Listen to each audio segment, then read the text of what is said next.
A História da Salvação. Neville Goddard. 24 de maio de 1963.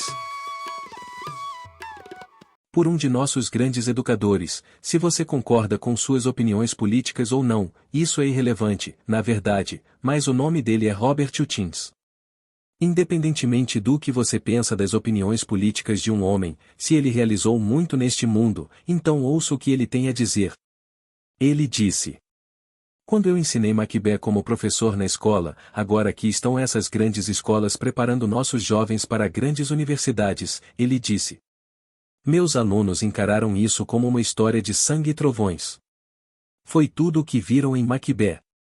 Eles não podiam compreender Macbeth como Shakespeare pretendia que fosse compreendido por nós sem a experiência, vicária ou real, do casamento e da ambição.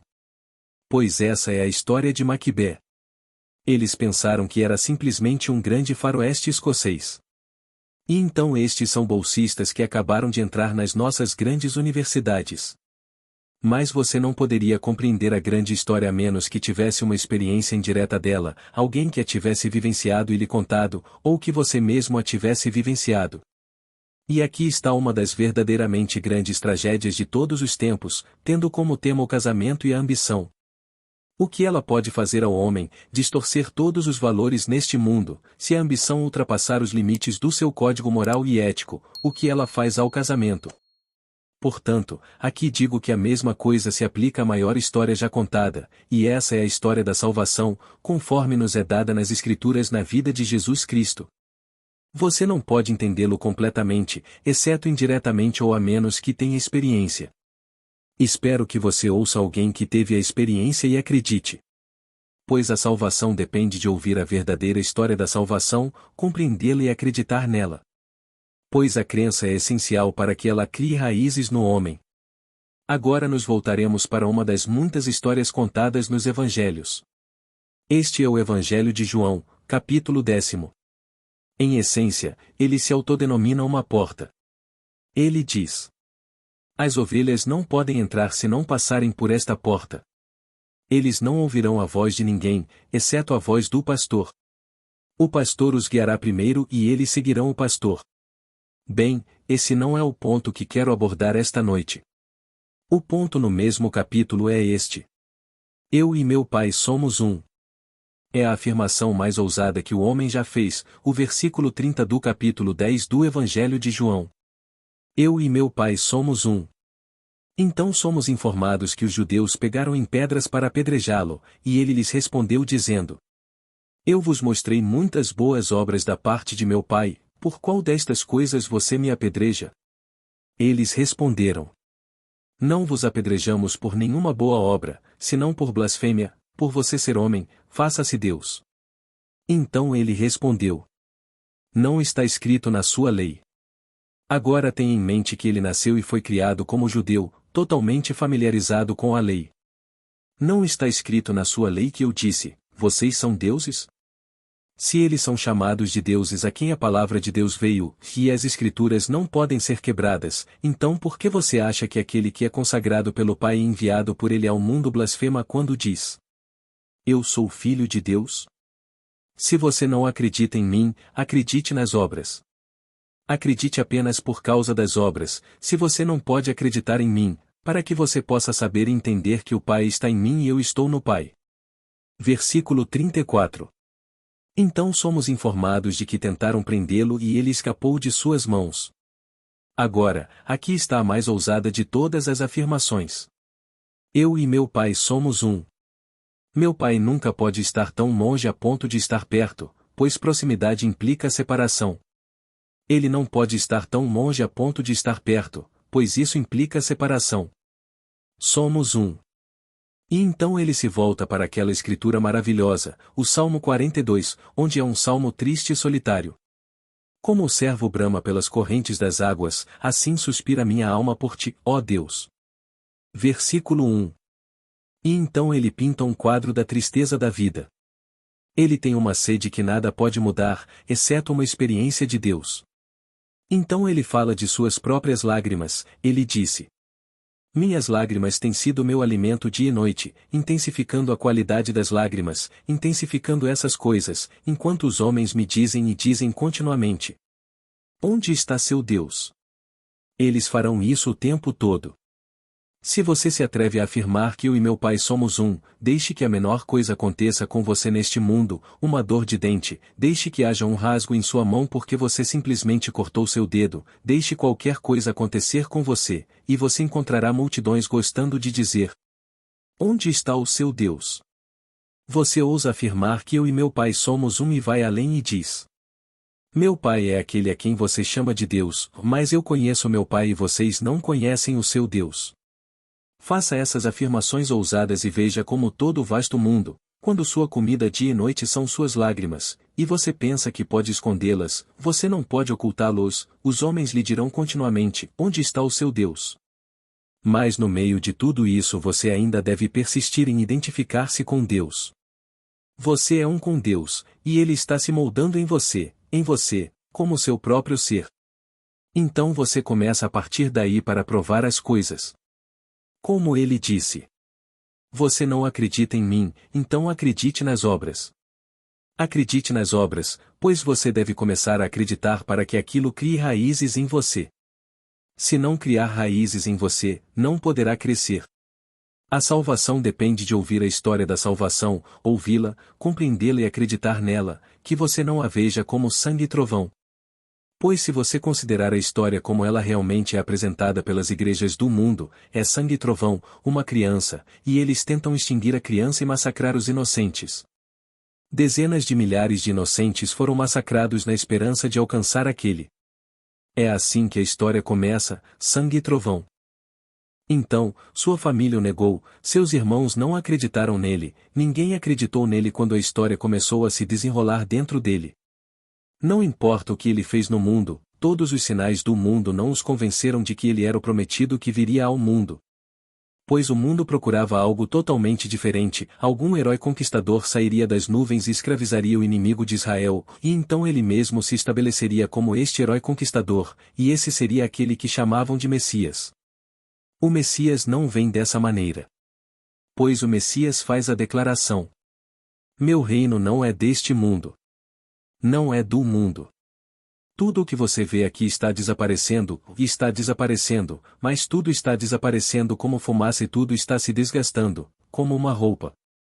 Não há nada neste mundo, e todas as medalhas do mundo serão derramadas e esvaziadas. Este edifício, por mais sólido que seja, dará lugar a algo maior do que é hoje, ou talvez apenas a um estacionamento vazio, como o que está ao lado. Esse também era um lindo prédio antigo há apenas alguns meses, agora é um estacionamento. Então tudo está mudando neste mundo e nada permanece neste mundo. Mas ele diz no capítulo 51 de Isaías: levantai os olhos e vede, olhe para os céus, eles desaparecerão como fumaça, e baixe os olhos para a terra, ela se desgasta como uma roupa, mas a minha salvação durará para sempre e a minha redenção nunca terá fim. Versículo 6. Então ouça a história da redenção. Como isso é feito? É uma história simples. A coisa mais impossível do mundo, mas é verdade. Estou aqui porque só tenho mais 2 palestras, e se você já ouviu isso centenas de vezes, ouça novamente. Pois se esta noite você ganhasse $1 milhão pela aplicação da lei de Deus e não conhecesse a história da salvação, e não a entendesse para poder acreditar nela, esse $1 milhão não seria nada. Essa é a parte da terra que se desgasta como uma roupa, é a parte dos céus que desaparece no ar, sem deixar nada. Mas há um plano que Deus tem para todo o vasto mundo, para redimir o mundo, e ele o redime consigo mesmo. Portanto, a sua afirmação: eu e meu pai somos um é uma afirmação verdadeira. Pois quando Deus te redime, é Ele mesmo, porque o próprio Deus se tornou como você é para que você seja como Ele é. Essa é uma afirmação verdadeira. Deus realmente se tornou você, assumindo todas as limitações desta vestimenta frágil e todas as fraquezas do ser chamado Neville, mas todas elas, não algumas delas. Na verdade, Ele entrou em mim e participa de tudo o que sou neste mundo, para me redimir. Ele me redime por meio de um plano predeterminado. É um projeto tecido na alma do homem que é o projeto profético de Deus. E em um determinado momento isso começa a se desenrolar. Quando tudo começar a se desenrolar, volte às Escrituras e então você verá tudo predito.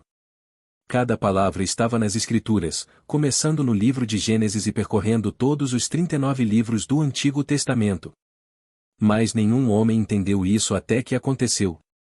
Quando aconteceu, aquele em quem aconteceu contou. Mas não era assim que eles achavam que deveria acontecer, então não acreditaram. E ainda hoje eles não acreditam porque as igrejas não estão dizendo isso. Posso lhe dizer que nenhuma igreja neste mundo pode salvá-lo. Nenhuma igreja no mundo pode de forma alguma produzir um cristão. Um cristão só pode ser produzido ouvindo a história da salvação, ouvindo-a com compreensão e fé. É a história mais incrível do mundo. Para entender um quadro disso, vamos ao capítulo 7 de 2 Samuel. Isto foi completamente violado ao longo do século e, no entanto, é essencial para o quadro. Digo agora ao meu servo, meu profeta Natã, vá ao meu servo Davi. Davi é a humanidade. Davi não é o pequeno indivíduo, o Davi é um símbolo de todo o vasto mundo da humanidade. Vá e diga à humanidade para não construir uma casa para mim, ou vou construir uma casa para ele. A palavra casa tem um significado peculiar, significa uma morada e significa família. A humanidade não deve construir uma morada para mim, porque eu, o Senhor, não habito em edifícios ou casas feitas por mãos humanas. Atos 7 versículo 48.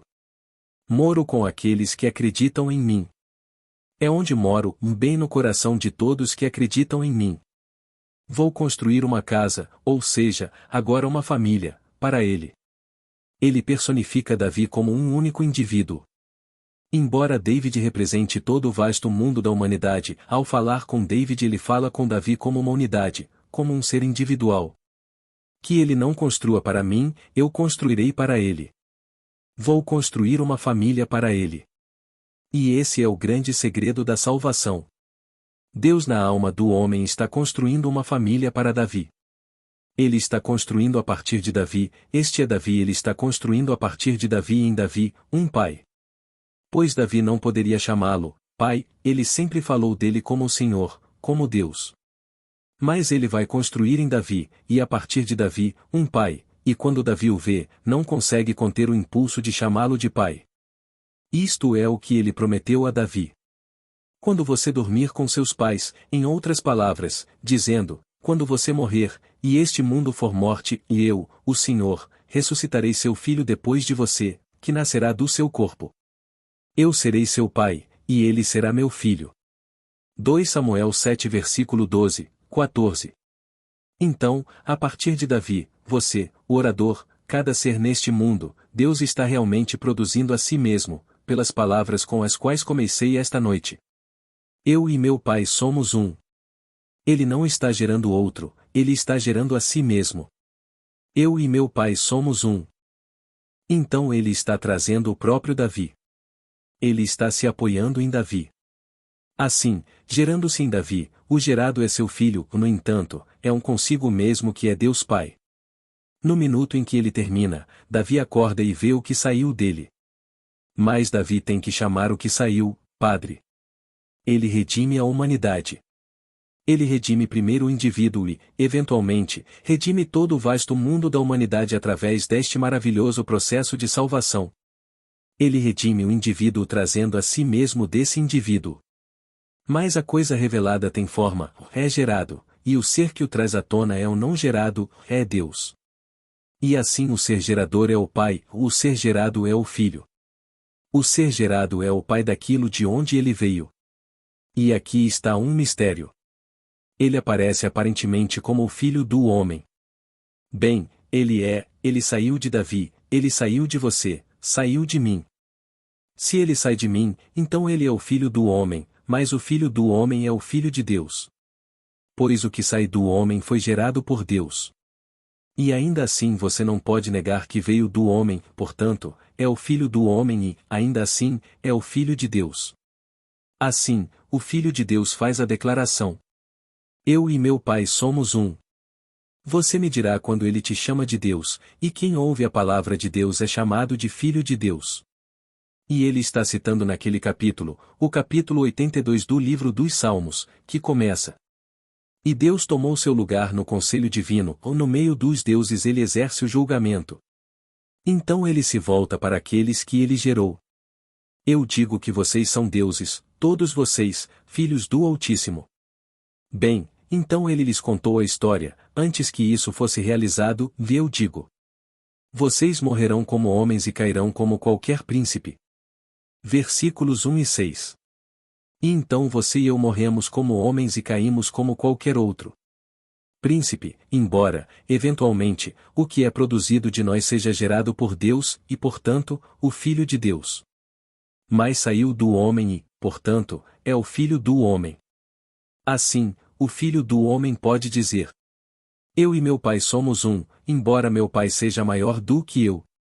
Deixe-me repetir, meu Pai. Se eu realmente acredito, nunca poderei estar tão longe a ponto de estar perto, pois a proximidade implica uma separação. Então, naquele Salmo 42.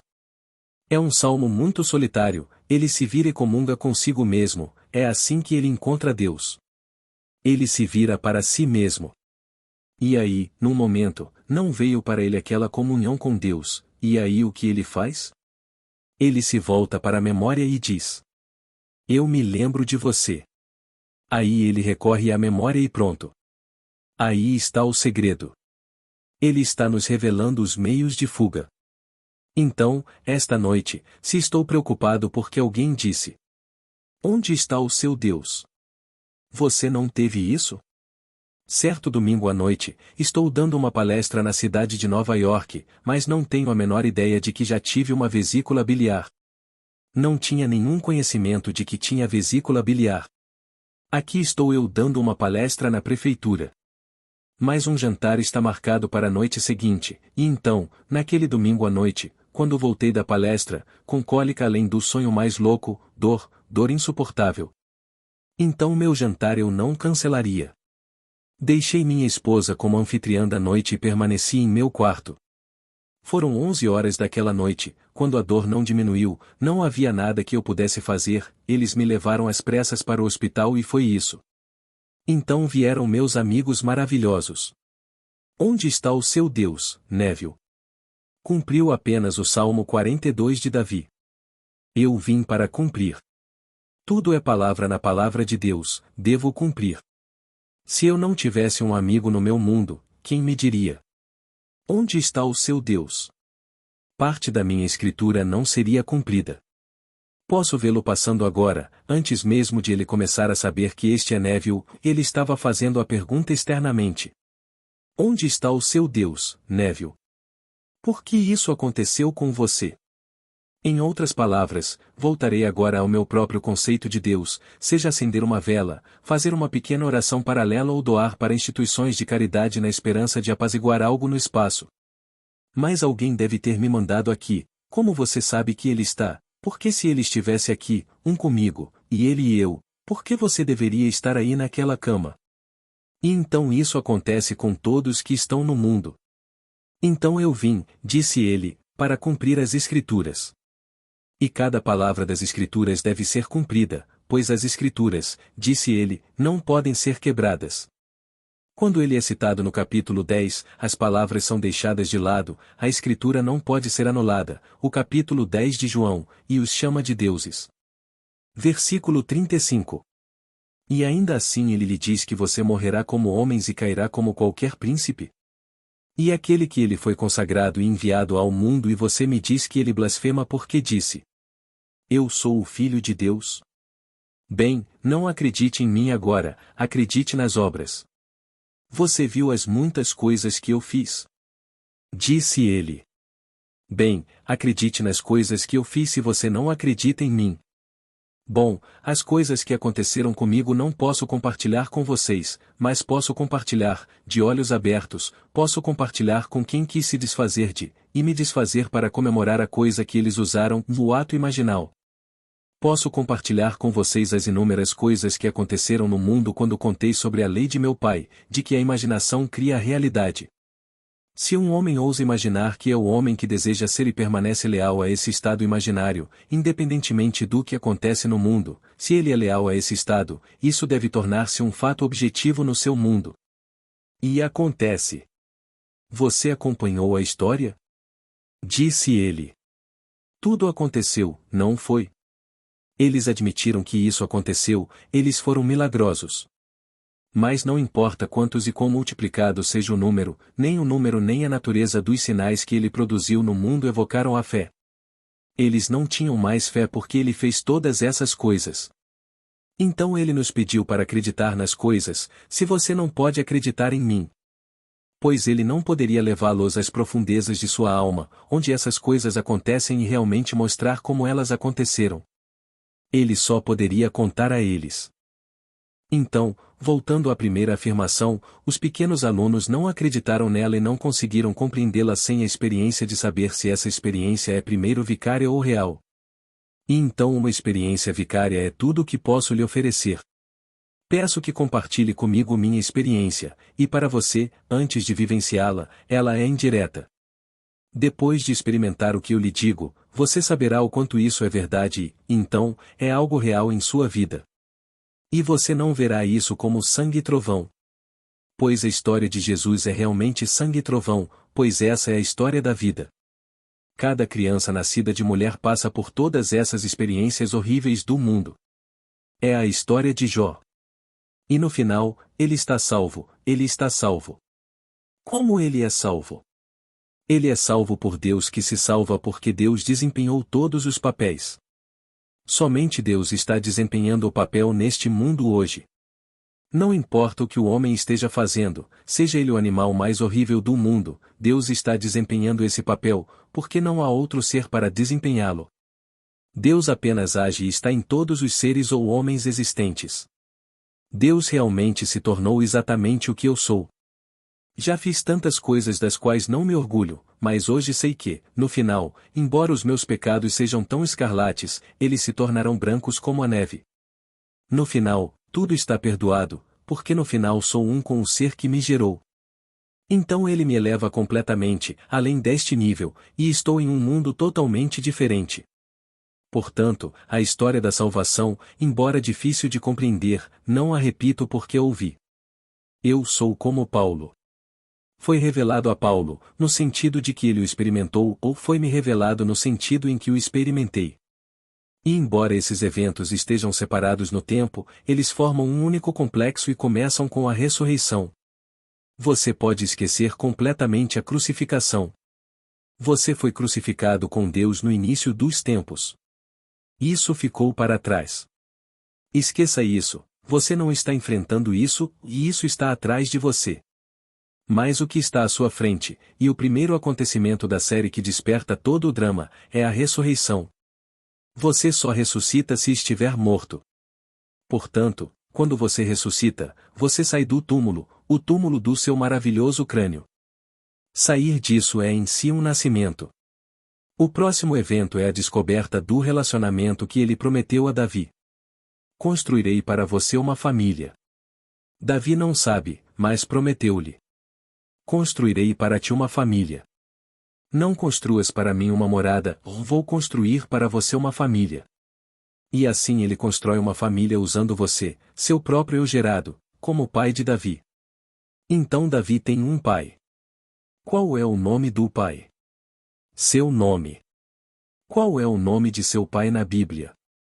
Jessé. O que Jessé quer dizer? Eu sou. Então quem é seu pai? O nome do meu pai é Eu Sou. Então ele constrói Davi, ele cumpre a sua promessa, ele nunca falha na sua promessa, então ele constrói para Davi uma família, uma relação de pai e filho. Então ele dá o próximo passo e rasga a cortina do templo de alto a baixo para que não haja mais intermediário entre seu filho e ele, eles são um só. Então o filho como pai, seu próprio progenitor, seu próprio redentor, seu próprio criador, ascende e ascende a Sião. Eles sobem neste maravilhoso estado de luz líquida viva, direto para Sião, para o crânio. E então ele permanece pelos poucos anos restantes para contar sua história. Ele conta isso para quantos quiserem ouvir. Deixe que todos sejam expostos a isso, mas eles devem ouvir como realmente aconteceu, ouvir e compreender, e acreditar. Então é assim que a salvação acontece no mundo. Pois nenhum padre, nenhum homem, nenhuma igreja neste mundo pode fazer de você um cristão. O cristianismo é o desdobramento das promessas feitas a Israel. O Novo Testamento é simplesmente o desdobramento e o cumprimento do Antigo. Não é uma religião nova, tão antiga quanto a fé de Abraão, uma única escritura. E então você ouve com compreensão. Disseram a você que isso aconteceu primeiro em uma pessoa e foi naturalmente rejeitado porque não foi como eles esperavam. Para sempre é a mesma história. Eles o chamavam de bêbado, de glutão, de alguém que amava prostitutas, de alguém que amava cobradores de impostos, de alguém que amava todos os tipos de coisas que as pessoas boas achavam que não deveriam ser feitas por alguém que faz tal afirmação. Pois eles tinham seu próprio conceito do que alguém deveria fazer neste mundo se realmente fosse ungido pelo Senhor. Ele certamente não deveria fazer as coisas que eles julgariam com severidade. E, no entanto, sempre que chega, acontece da mesma maneira. Ele nunca poderia ser aceito por aqueles que têm seus próprios padrões, seus próprios códigos pelos quais deveriam ser julgados os homens que afirmam que Deus o consagrou e o enviou ao mundo para contar a história, alguém em quem tudo se desenrolou. Não parecemos bem e, portanto, se ele é uma pedra de tropeço no mundo, tudo o que pode dizer é aconteceu, de qualquer maneira.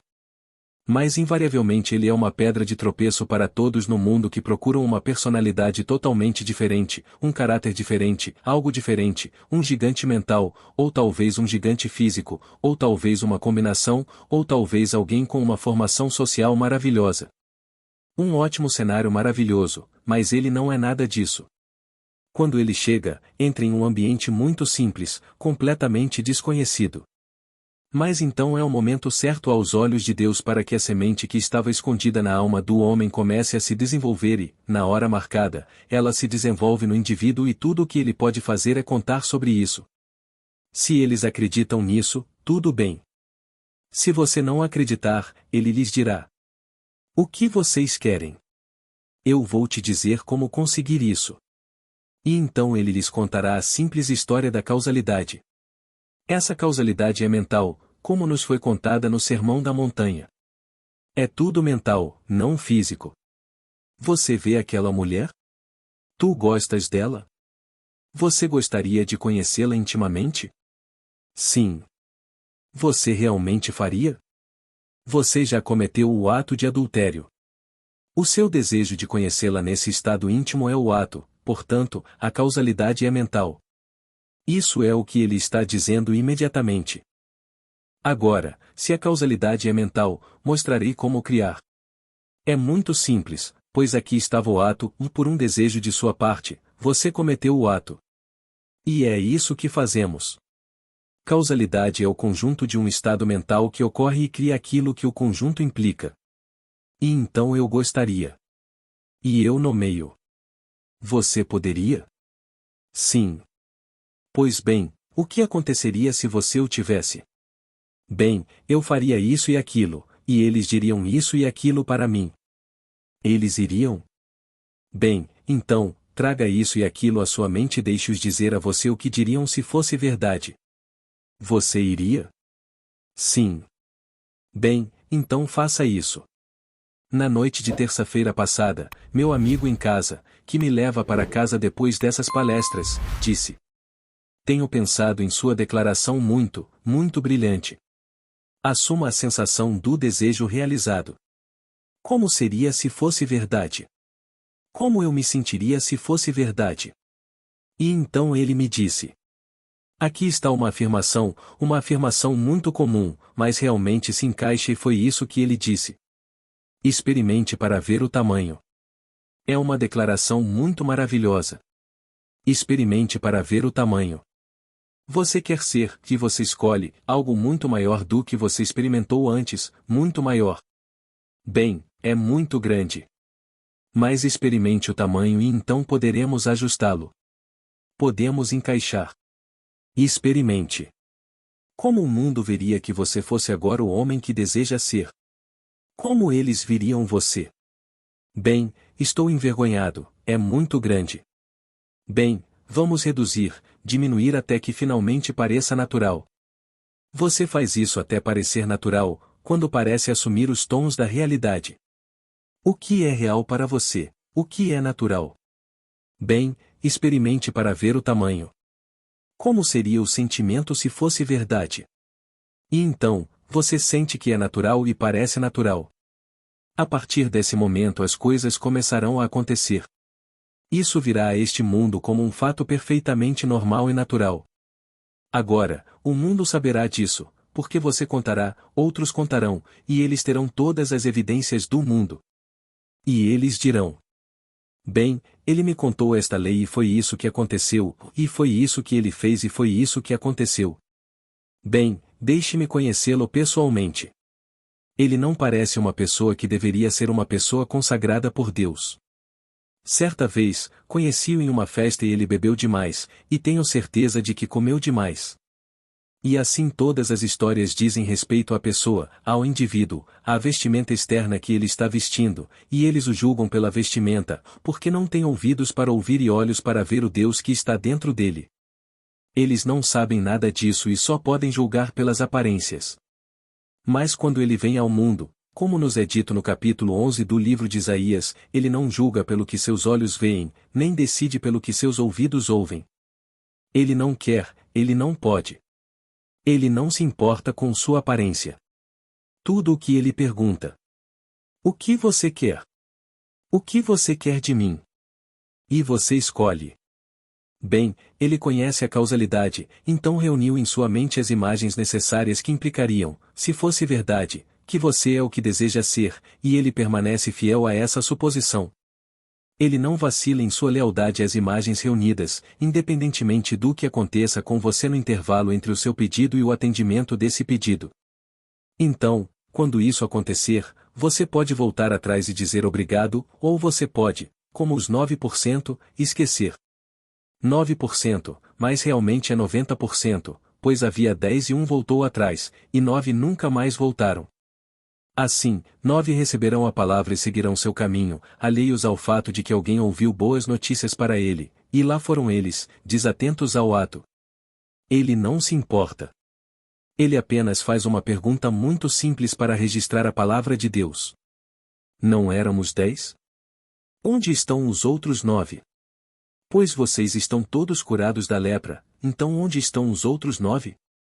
E então, aqui está toda a história da salvação.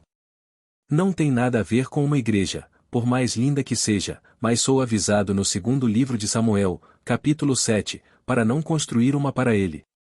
Que ninguém, Davi é todo o vasto mundo, que ninguém no mundo da humanidade construa para mim uma igreja, ou vou construir para você uma família.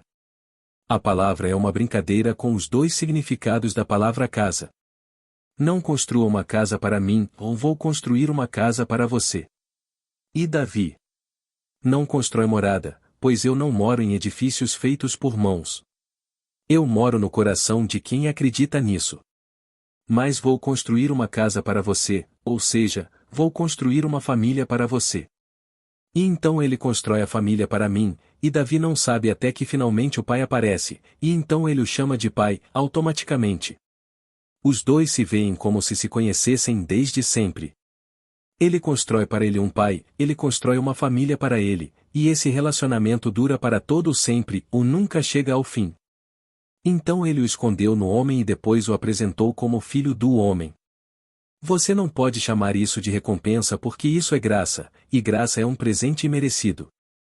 Mas ele o apresenta como o presente mais glorioso do mundo, o presente de um filho. Agora somos informados em Isaías, capítulo 9. Um menino nos nasceu, sim, mas um filho nos foi dado. Versículo 6. É um presente, e Davi.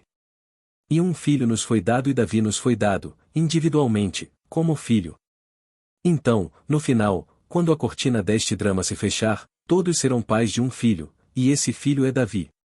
O pai pode dizer do seu próprio progenitor: eu sou filho de João, mas neste caso, eu sou um com meu pai. Pois o ser que gera é um com o autogerado. Ele não está gerando outro, ele está se gerando. Portanto, Deus está gerando a si mesmo, mas quando ele gera a si mesmo, o autogerado é Deus. E você é Deus. Então não fique envergonhado. E quando eles começam a atirar pedras, e uma pedra não é uma pedra que vemos, as pedras são os fatos literais da vida, estas são as pedras. Então eles pegam as pedras em suas mãos mentais e mostram que sabem quem você é, quando você nasceu, quantos anos você tem, as limitações de sua formação, tanto intelectual, financeira, social e de todas as outras formas. Eles nomeiam todos eles. Estas são as pedras que eles jogam em você, os fatos da vida. Então eles jogam todos os fatos literais da vida para te apedrejar. Então você fará uma pergunta simples. Por quais boas obras você me apedreja? E dirão. Não por qualquer boa obra, mas por blasfêmia. Porque você é um homem, eu conheço você, sei onde você nasceu, temos sua certidão de nascimento, tudo sobre você, e você sendo um homem ousa se tornar Deus. E se lhes disseres: não está escrito na vossa lei. Eu disse que sois deuses? E se ele chama de deuses aqueles a quem a palavra de Deus veio, e as escrituras não podem ser quebradas, então por que é uma blasfêmia quando aquele a quem Deus consagra e envia ao mundo faz a declaração: eu sou o Filho de Deus? Agora, você não acredita nisso? Tudo bem, você não precisa, acredite nas obras. Não pergunte nada além das obras, não pergunte a ele como isso acontece, onde é uma causa mental simples, muito simples. Não acredite naquele em quem tudo aconteceu, acredite nas obras. E aí no final eles ainda negavam. Agora, vamos entrar no silêncio. Pergunta inaudível. Resposta de Neville Goddard. Cinderela? Bem, eles têm muito mais visão real do que todos os jornais matutinos juntos. Alice no País das Maravilhas, você lê e pensa, bem, que história linda, e você esquece. Está cheio de visão, cheio dela. Agora é aí que estão as duas garotinhas, quero dizer, onde Alice vem. Tweedledee e Tweedledum e eles dizem: vamos ver o rei. E então, claro, o rei está dormindo. Então Tweedledee diz: mas ele está dormindo, está sonhando. Eu me pergunto com o que ele está sonhando. Alice responde: ninguém pode saber disso. Tweedledee exclama triunfantemente: porque ele está sonhando com você. E o que você acha que aconteceria com você se ele parasse de sonhar? Você olha e sorri. Dessa história é verdadeira, o que aconteceria conosco se Deus parasse de sonhar? Ele não vai parar de sonhar até que nos desperte como ele mesmo, porque o sonhador deve estar desperto. Porque se ele parasse de ter esse sonho, todos nós desapareceríamos no ar e não deixaríamos nenhum pedaço para trás. Somente aqueles em quem ele acordou seriam um com ele, o sonhador. Se ele interromper o sonho antes de acordar, aqueles em quem ele não despertou desapareceriam como fumaça. E então este grande autor viu isso, viu claramente e colocou-o em forma de imagem. Então a pequena Alice vai e o rei está dormindo profundamente, e Tweedledee disse: por que é o rei e eu me pergunto com o que ele está sonhando? E a coitada, ela respondeu: ninguém pode saber disso. Ele disse: porque ele está sonhando com você. E o que você acha que aconteceria com você se ele parasse de sonhar? Continuamos pensando cegamente que isso não é adorável, não significa nada. É assim que estamos dormindo profundamente. E essa é uma história infantil. Vejo você na segunda e relerei minha Cinderela.